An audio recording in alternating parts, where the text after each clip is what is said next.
duit, orang yang miskin, orang yang papa, orang yang fakir, hampa lupa. Sebab tu Allah suruh puasa. Bila kita puasa, kita rasa macam mana orang susah. Walaupun hang ada duit, hang tak boleh beli benda tu semua. Walaupun hang ada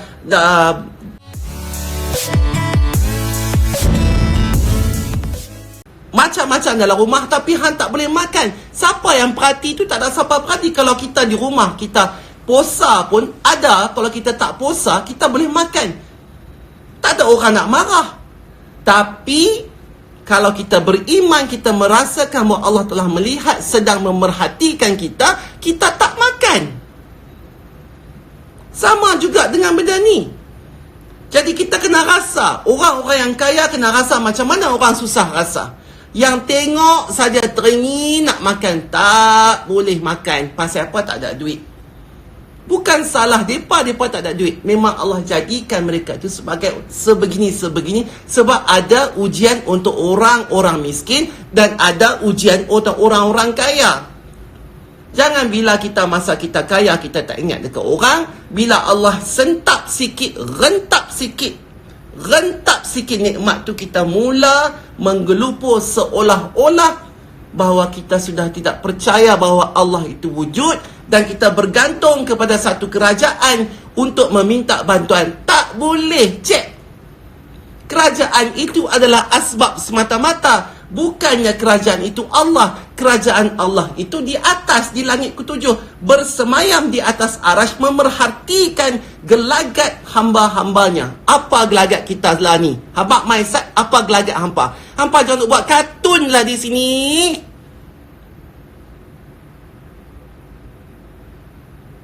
Lepas puasa apa? Allah train lagi kita dengan zakat. Sama ada duit yang dia bagi tu kita nak berkeluar ke tidak, dengan sekian-sekian hal, dengan sekian-sekian peratus untuk menolong orang-orang susah. Berkeluar tak? Berkeluar tak setimpa dengan apa yang hampa dapat? Jangan ingat orang kaya berkeluar zakat tu zakat fitrah yang RM7 lebih, RM4 lebih semua tu. Bukan, itu fitrah. Ini zakat pendapatan. Jadi apabila kita tak mengeluarkan zakat dan apabila kita ditimpa musibah dan begini, kemudian kita menggelupuk nak cari. Faham tak? Zakat itu penting. Lah ni nak bayar zakat lagu mana pun tak boleh. Ni raya nak mai dah.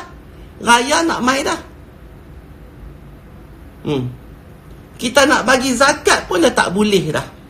Pasal semua pakat-pakat duduk dalam rumah lari, tak ada nak pergi cari. Siapa yang nak pergi buat kerja lah ni? Nak bagi zakat masa raya, siapa yang nak pergi buat? Tak ada siapa dah. Ini adalah di antara petanda-petanda kiamat nak dekat. Kiamat nak dekat. Antaranya ialah apabila tidak ada orang lagi yang boleh menerima sedekah. Bukan sebab kita ni masing-masing semua kaya raya sampai tak boleh terima sedekah. Hang kaya, aku kaya. Aku tak mahu, jangan sedekah aku dah penuh dah. Masalah di sini apabila kita ingin bersedekah, apabila kita tiba di bulan Ramadan, sedekah itu tidak boleh dibuat kerana tidak sampai. Tidak boleh sampai kerana disekati oleh benda-benda sebegini. Itu yang kita patut tahu dan dengar di kepala. Bukan kita nak minta peruntukan khas. Faham ke tak? Ini tanda-tanda kiamat.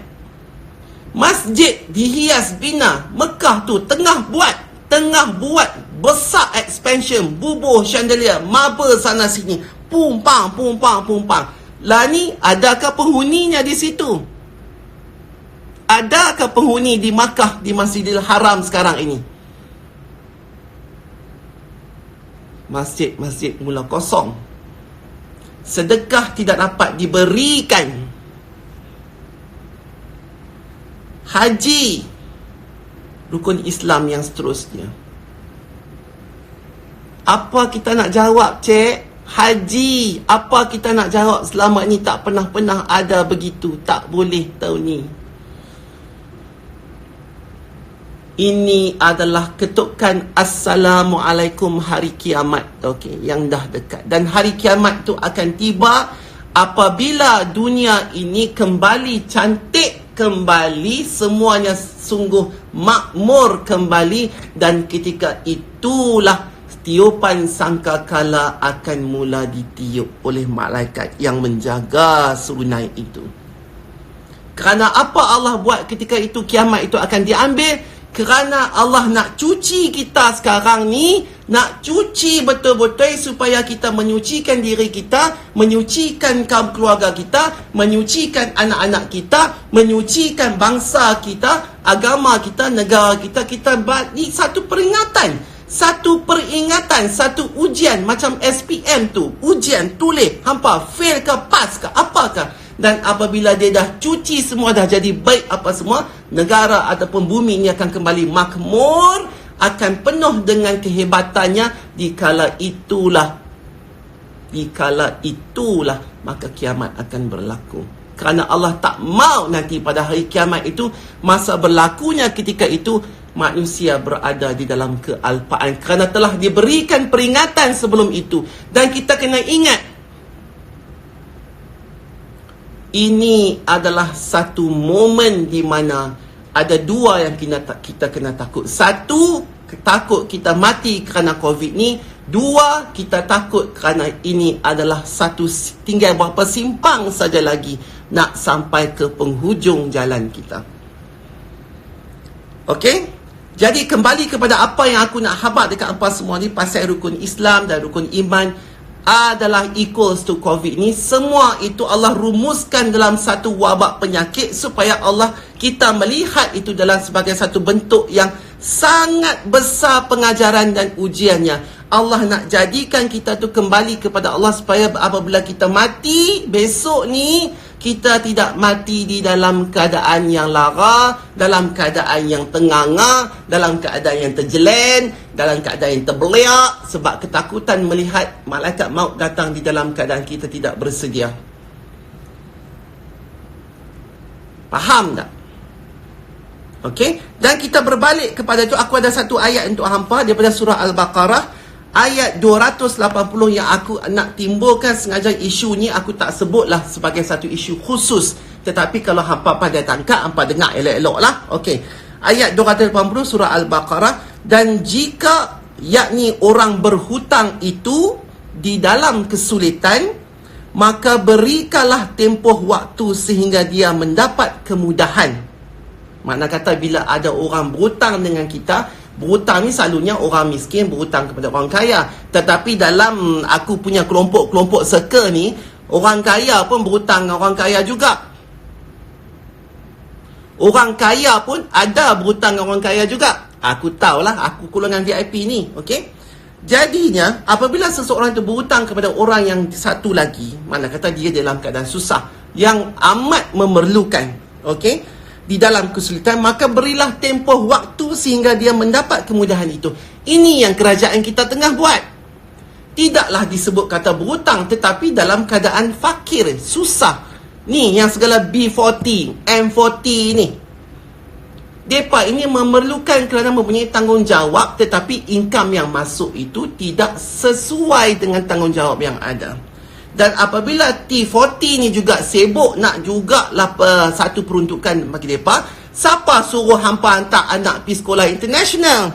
Siapa suruh hampa pergi naik Mount Everest ski apa semua bawa beg Chanel? Siapa suruh hampa susun kereta tu semua? Kalau nak tahu, orang yang paling kaya sebenarnya atas dunia ni adalah orang yang tidak mempunyai hutang. Orang tu yang sebenarnya bukan T40, itu adalah OTT 40, over the top 40. Orang tu yang tak payah masalah ada fikir. Bila kita tidak hidup ni, tidak ada hutang dan kita berkehidupan sederhana, jadi benda-benda macam ni kita tak ada masalah. Sebab apa kita tak ada masalah? Apa kita nak masalah? Sebab kita takut duit tu tak cukup. Betul tak? Kita takut bahawa semua ni, apa segala benda yang kita buat hari-hari, kita celak mata, apa benda yang kita sign kat cek tu, apa benda yang kita bagi dekat orang, apa semua tu adalah milik kita. Sebab tu kita takut, bukan milik Allah. Kita tak sedar bahawa kita mangkit tu semua Allah bagi rezeki, hidup panjang, orang tu confirm projek sana, orang tu singgah beli nasi lemak semua. Yang tu semua adalah rezeki yang Allah gerakkan pada setiap umat dan hambanya ini supaya berlakunya ekonomi di antara kita. Jadi kita tak boleh nak tuduh mana-mana pihak ni. Aku bukan saja mengata dekat T40, tapi aku mengata juga dekat M40, aku mengata juga dekat B40. Semua tu. BB40 pun dah hampa tahu susah lagu tu. Yang hampa gatai tak menikah 2-3 tu pasal apa? Pasal apa? Habak mai. Bila hampa dah menikah 2-3 susah lah. Kesianlah dekat anak bini. Dia tak boleh bagi pelajaran penuh. Bini tak boleh bagi segala duit market yang elok. Rumah tangga berkecai. Yang sedap hang. Itu salah satu contohnya sahaja. Okey. Jadi berbalik kepada ayat itu tadi, maka berikanlah tempoh waktu sehingga dia mendapat kemudahan. Jadi kerajaan tengah buat benda ini. Kerajaan tengah buat benda ini, memberikan hutang dahulu, ataupun dalam konteks ini prihatin. Apa tadi? Badan Prihatin Malaysia?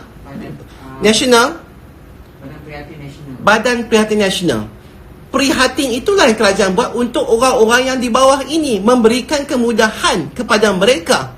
Jadi, lepas tu, dan jika kamu menyedekahkannya, itu lebih baik bagimu. Ini yang kerajaan tengah buat. Kerajaan tengah sedekah balik. Kerajaan dah kutip segala teks kat kita, dah kutip segala tol kat kita, dah kutip segala itu, ini, ni, cukai sana, cukai sini. Lepas tu duit tu, inilah yang digunakan untuk memberi pulangan kembali kepada B40 dan M40 yang mana memerlukan. Dan jika kamu menyedekahkannya, itu lebih baik bagimu. Dan jika kamu itu lebih mengetahui akan nikmatnya apabila orang itu memerlukan duit daripada kita, berhutang dengan kita. Orang tu mesti malu punya, cik. Kalau siapa-siapa nak berhutang, tak tahu nak letak muka kat mana kalau nak berhutang tu, kan? Tambah-tambah lagi kalau orang kaya yang berhutang.